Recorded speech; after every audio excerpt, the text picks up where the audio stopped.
দিনটা একে রবিবার, তার ওপর জামাই ষষ্ঠী। সকাল থেকে মনটা একটু খারাপই, অভিষেক নেই বলে। তাই ভাবলাম অভিরা আর আমার জন্য অল্প করে বাসন্তী পোলাও আর চিকেন কষা বানাই।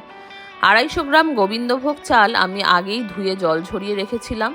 এখন চালটাকে একটু আদা বাটা, নুন, হলুদ, তেজপাতা, গোটা গরম মশলা আর কাজু কিশমিশ দিয়ে মেখে 10 মিনিট রেখে দিলাম।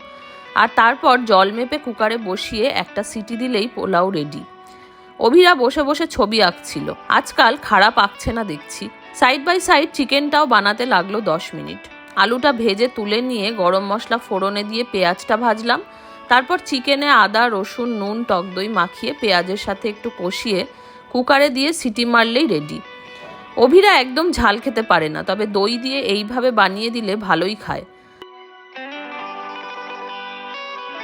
বাসন্তী পোলাও একটু মিষ্টি মিষ্টি খেতে ভালো লাগে, তাই কুকারের প্রেশারটা রিলিজ হওয়ার পর একটু চিনি দিলাম। আজ সুহানার অফিস কিন্তু ফাহিমের ছুটি, তাই ভাবলাম ওদেরও একটু দিয়ে আসি। In the mean time Phoenix আর আলুকেও খাইয়ে দিলাম। হয়তো আসছে বছর অভিষেক বাড়িতে থাকবে আর আমরা সবাই একসাথে এই দিনটা সেলিব্রেট করতে পারবো।